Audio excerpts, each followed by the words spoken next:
नमस्कार दोस्तों, स्वागत है आप सभी लोगों का स्टडी ग्लोस पर। दोस्तों, ये दिन आना ही था। डोनाल्ड ट्रंप ने आज जो कदम उठाया है और ये कहा है डोनाल्ड ट्रंप ने अपने स्पीच के अंदर, रिसेंटली आपको पता होगा कि 1 घंटे और 44 मिनट की जो स्पीच दी गई है उसमें बहुत सारे पॉइंट्स पर बात की गई है।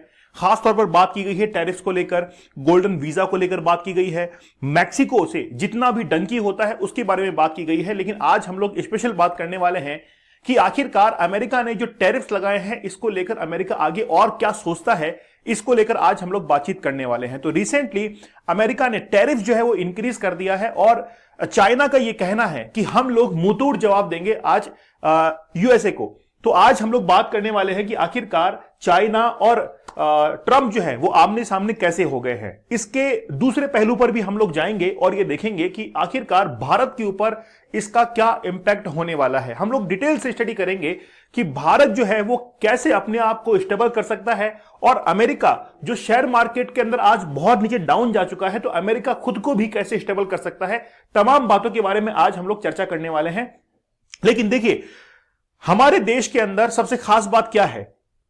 खास बात यह है कि vocal for local, make in India के कंसेप्ट की तरफ हम लोग बढ़ रहे हैं और वही हमको आगे जाकर एक बहुत बड़ा एज देने वाला है। मैं थोड़ा सा हिस्ट्री के बारे में बात करना चाहूंगा कि रिसेंटली क्या हुआ था कि जब कोविड-19 का टाइम पीरियड था, वहां पर श्रीलंका को बहुत बड़ा इकोनॉमिक लॉस हुआ था, क्योंकि इकोनॉमी जो डिपेंड करती है श्रीलंका की वो टूरिज्म के ऊपर डिपेंड करती है और 13% ऑफ जीडीपी श्रीलंका की वो टूरिस्ट के ऊपर डिपेंड कर रही थी। जैसे ही कोविड-19 का टाइम पीरियड आया, उस समय टूरिज्म सेक्टर जो था वो बिल्कुल डाउनफॉल पर चला गया और उसके बाद में श्रीलंका को बहुत ज्यादा नुकसान हुआ। उसके बाद में यूक्रेन और रशिया का जब वॉर हुआ तो उस समय श्रीलंका के अंदर फूड ग्रेन्स की बहुत ज्यादा कमी हो गई और इसके चलते श्रीलंका के अंदर हाहाकार मच गया और महंगाई काफी आ गई। इसीलिए कहा जाता है कि कोई भी देश अगर दूसरे देश के ऊपर डिपेंड करता है in terms of food and grains, तो वो देश जो है वो हमेशा एक महंगाई के दौर से जरूर गुजरता है। तो श्रीलंका का एग्जांपल हम लोगों ने लिया। आज हम लोग भारत को अगर देखें तो भारत बहुत कम जो है डिपेंड करता है दूसरी कंट्रीज के ऊपर कि वो फूड ग्रेन्स और अदर आइटम्स जो है उनको इंपोर्ट करता है। हां, खास बात है कि जो गल्फ कंट्रीज है वहां से हम लोग ऑयल एंड पेट्रोलियम को जरूर इंपोर्ट करते हैं, लेकिन यह भी मान के चलिए कि हम लोग केवल और केवल उन देशों के ऊपर ही डिपेंड नहीं है। हमारे पास में और भी कई मित्र हैं, जैसे रशिया है। रशिया ने हमारा बहुत अच्छा साथ दिया था। रशिया ने यह कहा था कि अगर आप हमसे ऑयल को अगर इंपोर्ट करते हैं तो हम लोग रुपीस के अंदर पेमेंट कर लेंगे। तो मैं ये बताना चाहता हूं कि अमेरिका का आज डाउनफॉल जो है वो शुरू हो चुका है। ये बहुत बड़ा जो एम्पायर अमेरिका ने खड़ा किया था वो डाउनफॉल की तरफ बढ़ता हुआ जा रहा है। तो रिसेंटली जो भी डेवलपमेंट्स हुए हैं उनके बारे में हम लोग बात करेंगे। चाइना ने कह दिया है कि हम लोग भी जो है इस चीज के लिए रेडी हैं कि हम लोग एक फाइट जो है वो करने को तैयार हैं। फाइट टिल द एंड, मतलब तब तक लड़ते रहेंगे जब तक ये खत्म नहीं हो जाता है। रिसेंटली आप लोग को पता होगा कि फरवरी के महीने के अंदर डोनाल्ड ट्रंप के द्वारा चाइना के ऊपर 10% टैरिफ जो है लगाया गया था, लेकिन हाल ही के अंदर यह भी वापस से कह दिया गया है कि हम लोग 10% टैरिफ चाइना के ऊपर और लगाएंगे। लेकिन बात यह है कि ये टैरिफ होता क्या है कि मान लीजिए कि इंडिया जो है वो किसी ऐसे प्रोडक्ट को इंडिया के अंदर एंट्री नहीं देना चाहता है या फिर उसको हायर प्राइस पर एंट्री देना चाहता है जो कि डोमेस्टिक मार्केट से काफी सस्ता है। मान लीजिए कि इस पेन की मैं बात करूं, ये पेन जो है वो हमारे इंडियन मार्केट के अंदर 20 रुपए का जो है वो सेल होता है। लेकिन अगर चाइना ये चाहे कि इसी पेन को वो इंडिया के अंदर डंप करे और केवल 10 रुपए के अंदर इंडियन मार्केट में इसको सेल करना शुरू करे, तो हमारा डोमेस्टिक प्रोडक्ट जो था वो कहीं ना कहीं पीछे हट जाएगा। इसलिए इंडिया ये चाहेगा कि चाइना के उस प्रोडक्ट पर, पेन के ऊपर वो अगर टैरिफ लगाता है 200%, तो इसकी पेन की कीमत जो है, मतलब चाइना की पेन की कीमत वो बढ़ जाएगी और हमारे इंडियन मार्केट के अंदर जो डोमेस्टिक पेन था इसकी डिमांड इंक्रीज हो जाएगी। लेकिन बात यह है कि अमेरिका जिस तरीके से टैरिफ्स लगा रहा है उसके अंदर केवल और केवल चाइना शामिल नहीं है। आज इंडिया शामिल है, वियतनाम शामिल है, थाईलैंड शामिल है, मलेशिया शामिल है, इसके साथ में मैक्सिको, इसके साथ में कनाडा, ये तमाम देश जो है वो आज इसके जो है वो शामिल है। और अमेरिका ने इसको एक टर्म कहा है और वो कहा है रेसिप्रोकल टैरिफ, मतलब जैसे को तैसा, टिट फॉर टैट की कंडीशन यहां पर अमेरिका ने अपनाई है। लेकिन ये टिट फॉर टैट की जो कंडीशन है वो कब तक चल पाएगी? क्या यूएसए का इतना बड़ा एम्पायर जो है वो जल्द ही धराशायी होने को है? तो फिल्मी स्टाइल के अंदर डोनाल्ड ट्रंप ने एंट्री की है और बहुत सारे अनाउंसमेंट जो है वो किए गए हैं। चलिए देखना यह होगा कि आखिरकार कहां तक जो है वो सर्वाइव कर पाता है। चाइना ने भी इसके रिटेलिएट के अंदर ट्वीट के अंदर ये सीधे तौर पर कहा कि bullying does not work on US, मतलब बेसिकली बात ये है कि यूएस मतलब us, bullying does not work on us. देखिए कई बार क्या है कि हम लोग यूएसए से इतना इन्फ्लुएंस होते हैं कि ये जो अस है वो भी हमको यूएस जो है वो दिखाई देता है। तो चाइना ने कहा है कि हम लोग जिस तरीके से अमेरिका हमको बुलिंग कर रहा है, हम इससे डरने वाले नहीं हैं, हम भी बराबर जो है वो आज अमेरिका के ऊपर टैरिफ लगाएंगे। चलिए सबसे पहले बात करते हैं कि चाइना और यूएस का जो टैरिफ वॉर है इसके बारे में बात करेंगे। तो इसको रेसिप्रोकल टैरिफ जो है वो कहा जा रहा है और यूएसए ने ये कहा है कि हम लोग इसको 1 अप्रैल से अप्लाई नहीं करेंगे, 2 अप्रैल से हम लोग इसको शुरू करेंगे, क्योंकि 1 अप्रैल जो है वो अप्रैल फूल का डे होता है, तो लोग जो है हमारा मजाक उड़ाएंगे, इसलिए हम लोग 1 अप्रैल को उसको लॉन्च ना करते हुए 2 अप्रैल से सभी देशों के ऊपर लागू कर देंगे। और यहां पर हम लोग देख सकते हैं कि the US already doubled the tariff on all Chinese import 20% from 10%, मतलब पहले 10% जो है वो टैरिफ लगाया जाता था चाइनीज जो प्रोडक्ट होते थे उनके ऊपर, अब 20% के आसपास जो है वो टैरिफ लगाया जाएगा। तो चाइना जो है इससे बड़ा नाखुश है, लेकिन चाइना ने यह भी कह दिया कि हम लोग इससे बराबर टक्कर लेने को तैयार हैं। China responded swiftly to the US move announcing tit for tat tariff, मतलब जैसे को तैसा टैरिफ जो है यहां पर लगाए जाएंगे। 10 से 15% इंक्रीमेंट जो है वो देखने को मिला है on A range of American agriculture and food products, मतलब अमेरिका का जो एग्रीकल्चर है, एग्रीकल्चर एंड फूड प्रोडक्ट जो है उनके ऊपर टैरिफ जो है वो भी अब चाइना के द्वारा लगाया जाएगा। तो कहीं ना कहीं हम लोग देख सकते हैं जैसे व्हीट है, कॉर्न है, कॉटन है, इनके ऊपर चाइना अब टैरिफ लगाने को तैयार है। तो दोनों के अंदर एक ट्रेड वॉर जो है वो छिड़ चुका है। इसके अलग पहले हम लोग इंडिया के ऊपर बात करेंगे कि आखिरकार इंडिया के ऊपर क्या इसका इंपैक्ट पड़ने वाला है। तो आप लोग जानते हैं कि बहुत बड़ी एजेंसी है, रेटिंग एजेंसी है नोमुरा, उसने भारत के लिए कहा है कि reciprocal tariff India, Thailand and most impacted in India Asia, मतलब पूरे एशिया के अंदर इंडिया और थाईलैंड जो है वो 2 ऐसे देश हैं जो कि सबसे ज्यादा प्रभावित होने वाले हैं। तो हम लोग ये देखते हैं कि आखिरकार इंडिया जो है वो इससे कितना इफेक्ट हो सकता है। देखिए कि इंडिया जो है वो एक इमर्जिंग इकोनॉमी है, तो इमर्जिंग एशियन इकोनॉमीज जो है स्पेशली इंडिया और थाईलैंड की बात की गई है, have higher relative tariff rate और यूएस एक्सपोर्ट, मतलब ये जो 2 कंट्रीज हैं ये यूएस से आने वाले जितने भी प्रोडक्ट्स हैं उनके ऊपर हाई टैरिफ्स लगाते हैं। तो यूएसए ने ये कहा था कि हम जो है अब बर्दाश्त जो है वो नहीं करेंगे, ये तमाम देश हमारे ऊपर टैरिफ लगाते हैं, लेकिन हम जो है अब तक टैरिफ नहीं लगा रहे थे, अब हम भी जो है वो बराबर टैरिफ किसके ऊपर लगाएंगे, इंडिया के ऊपर लगाएंगे और थाईलैंड के ऊपर लगाएंगे, and are thus at risk of higher reciprocal tariffs by sector. Asia impose higher tariff on agriculture products and transportation. तो भारत जो है यानी कि एशिया की बात करें तो एशिया जो है एग्रीकल्चर और जो ट्रांसपोर्टेशन है उसके ऊपर हायर टैरिफ जो लगाता है। देखिए आज हम लोग एक छोटा सा एग्जांपल लेते हैं बाइक का। जब भी आप लोग बाइक खरीदते हैं तो आप लोग देखते हैं कि उसकी कीमत जो है जस्ट डबल हमको मिलती है, क्योंकि उसके ऊपर टैरिफ जो लगे हुए होते हैं वो बहुत ज्यादा लगे हुए होते हैं, इसलिए उसकी प्राइस जो है वो काफी हद तक बढ़ जाती है। The former is generally politically difficult for Asia to lower, मतलब बाहर यानी कि एशिया के जो देश हैं उनके लिए इन 2 सेक्टर्स के अंदर काफी ज्यादा एक मुसीबत वाली कंडीशन हो सकती है, यानी काफी ज्यादा हम लोग जो है इसमें सर्वाइव कर सकते हैं in terms of agriculture, in terms of transportation. तो भारत जो है इसका रास्ता खोज रहा है कि आखिरकार इसका क्या रास्ता निकल सकता है। लेकिन भारत के अंदर अगर हम लोग बात करें एनिमल्स की, वेजिटेबल्स की बात करें, फूड प्रोडक्ट्स की बात करें, टेक्सटाइल की बात करें, क्लोथिंग की बात करें, फुटवियर्स की बात करें, ट्रांसपोर्टेशन इक्विपमेंट्स की बात करें, ये जो है वो काफी ज्यादा हिट हो सकता है। खासतौर पर एशिया के अंदर जितना भी ये मार्केट के अंदर गुड्स जो आ रहे हैं यूएस की तरफ से वो काफी हद तक हिट जो है इनकी उनकी प्राइस जो है वो बढ़ सकती है। तो इसका मतलब ये नहीं है कि केवल और केवल एशिया इफेक्ट होगा, क्या यूएसए के ऊपर खुद के ऊपर इसका इफेक्ट नहीं पड़ेगा, वो भी हम लोग देखते हैं। लेकिन यहां पर रिसेंटली ट्रंप के द्वारा भी ये कहा गया, ट्रंप के द्वारा एक जबरदस्त बात जो है वो कही गई, if you don't make your product in America. मतलब देखिए अमेरिका चाहता क्या है, अमेरिका ये चाहता है कि अमेरिका फर्स्ट, अमेरिका के अंदर जो रहने वाले नागरिक हैं उनको सबसे पहले जो है प्रायोरिटी दी जाए, इसलिए अमेरिका फर्स्ट का कंसेप्ट वो लेकर आते हैं।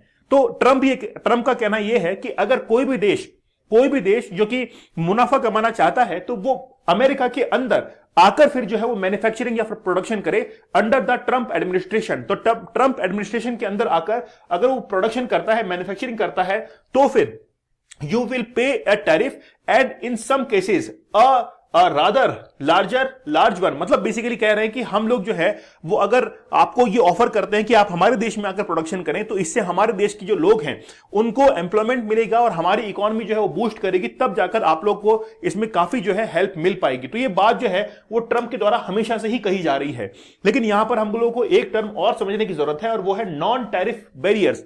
देखिए कुछ ऐसे प्रोडक्ट्स होते हैं जिसके ऊपर टैरिफ जो है नहीं लगाए जाते हैं। मतलब पहले क्या होता है कि जैसे कोई भी देश है, जैसे मान लीजिए कि इंडिया ही है, अगर वो अमेरिका से कोई भी प्रोडक्ट जो है या सर्विसेज को इंपोर्ट कर रहा है तो पहले उसकी टेस्टिंग करेगा और टेस्टिंग करने के बाद ही उसको अपने देश में एंट्री देगा। तो ऐसे बहुत सारे प्रोडक्ट होते हैं जो कि टैरिफ्स के अंतर्गत नहीं आते हैं और वहां पर जो है उनको भी अब थोड़ा सा हिट जो है वो मिल सकता है, मतलब उनके ऊपर भी टैरिफ जो है लग सकता है। 2024 USTR report lists China, India, Indonesia, Philippines, Taiwan, Thailand as having higher non-tariff barriers। मतलब इन देशों के अंदर ऐसे प्रोडक्ट ज्यादा हैं जिनके ऊपर टैरिफ जो है वो ना के बराबर लगाए जाते हैं। तो देखिए सीधी सीधी बात है कि भारत को क्या इससे इंपैक्ट होने वाला है। देखिए भारत को इससे इंपैक्ट होगा क्योंकि पहली बात तो यह है कि हमारा एग्रीकल्चर जो प्रोडक्ट है या फिर कुछ फूड ग्रेन जो है उनके रेट्स बढ़ जाएंगी। लेकिन भारत के लिए फायदा यह होगा कि भारत में जो डोमेस्टिक मार्केट है या मैन्युफैक्चरर्स हैं उनको बहुत अच्छा बूम मिलेगा और उनके कारण हमारी इकोनॉमी जो है वो काफी अच्छी ग्रो कर सकती है। जो वोकल फॉर लोकल का नारा दिया गया था या फिर मेक इन इंडिया की हम लोग बात करते हैं तो उसको काफी बूस्ट मिलेगा और हम लोग और अच्छे से इंडिपेंडेंट हो जाएंगे और हमारे भविष्य के लिए काफी अच्छा यह होगा कि हम लोग दूसरे देशों के ऊपर अब डिपेंड होना कम कर देंगे।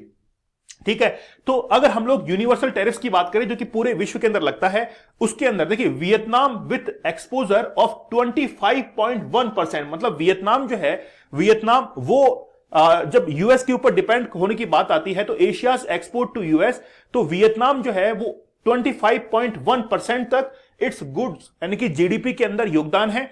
जबकि हम लोग बात करें ताइवान 14%, थाईलैंड जो है 10.4%, मलेशिया जो है वो 10.3% और हांगकांग जो है 9.5% तक डिपेंड करता है विथ यूएस। और अगर हम लोग इंडिया की बात करें तो India export to US that account for 2.2%, मतलब इंडिया जो एक्सपोर्ट करता है अपने जीडीपी का 2.2% जो है यूएसए को एक्सपोर्ट जो है वो करता है। मतलब इनमें सबसे ज्यादा जो प्रभावित होने वाला देश है वो है वियतनाम और इंडिया जो है वो बहुत पीछे है इसके अंदर अभी भी। मतलब हम लोग जो है पहले से इस चीज के लिए तैयार थे कि अमेरिका कभी भी कुछ भी कर सकता है। अब अगर हम लोग डोनाल्ड ट्रंप के बारे में बात करें, why can't Donald Trump tariff policy detect India stock market. देखिए इंडिया का स्टॉक मार्केट जो है वो क्या वाकई में डोनाल्ड ट्रंप की पॉलिसीज के कारण काफी डाउनफॉल पर गया है? तो हम लोग ये कह सकते हैं कि इन तमाम फैक्टर्स में से एक फैक्टर जो है वो यूएस हो सकता है, लेकिन 100% जो है वो यूएस नहीं हो सकता।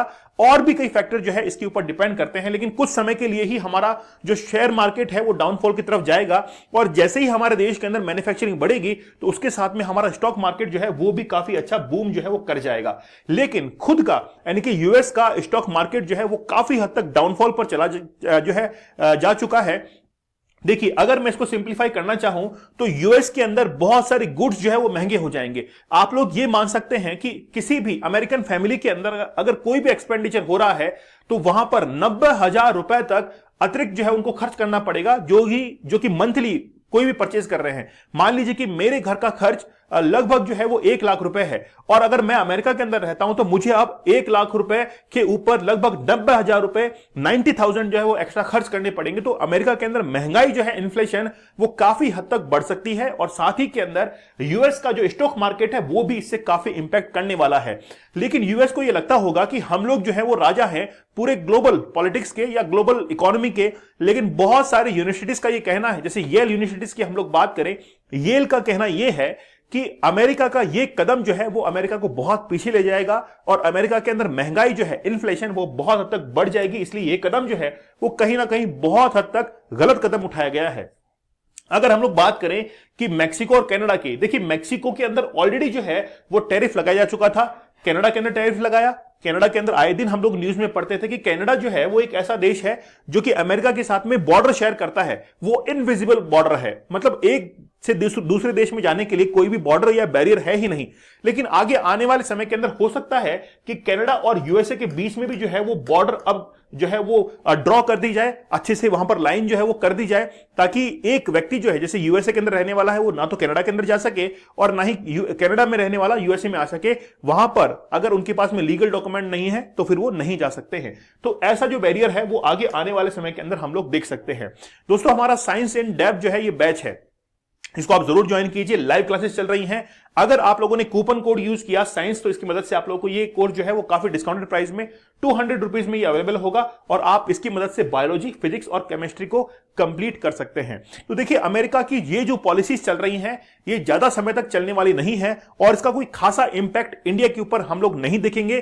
कुछ समय के लिए इंपैक्ट रहेगा, लेकिन जिस तरीके से हम लोग अभी चल रहे हैं उस तरीके से हम लोग कुछ समय के बाद में अच्छे से ग्रो कर जाएंगे और हम लोग वाकई में एक बहुत बड़ी इकोनॉमी जो है वो बनकर बाहर निकलेंगे, क्योंकि अमेरिका को कहीं ना कहीं बहुत बड़ा झटका जो है वो लगने वाला है। अमेरिका के अंदर बहुत सारे गुड्स जो है उनको एक्सपोर्ट करना बंद जो है वो कर दिया जाएगा और हम लोग दूसरे देशों की तरफ अब जो है अच्छे संबंध बनाने की कोशिश करेंगे। तो वैसे भी अमेरिका से हमको कोई खासा फायदा नहीं हो रहा था। अमेरिका देखिए दोगले देशों की गिनती में आता है, जैसे वो पाकिस्तान का साथ देता है, वो बांग्लादेश का साथ देता है। उसने हाल ही में चाइना के साथ में भी एक मीटिंग कंडक्ट करने को कहा था कि हम लोग जब इंडिया आएंगे तो चाइना से भी जो है मुलाकात करेंगे, लेकिन अब जो है वो कहीं ना कहीं लगता है कि चाइना के साथ में मुलाकात होना असंभव है। तो ये जो अभी यूएसए की पॉलिसी चल रही है, तो ये बहुत बड़ा एम्पायर जो है वो धीरे धीरे डाउनफॉल की तरफ जाता है। तो मैंने पहले भी कहा है कि जब गीदड़ की मौत आती है तो वो शहर की तरफ भागता है। तो आप लोग जरूर जो है इस बैच को ज्वाइन कीजिएगा, काफी फायदा आप लोगों को मिलेगा। तो मिलते हैं आप लोगों से अगले सेशन के अंदर। तब तक धन्यवाद, थैंक यू, जय हिंद।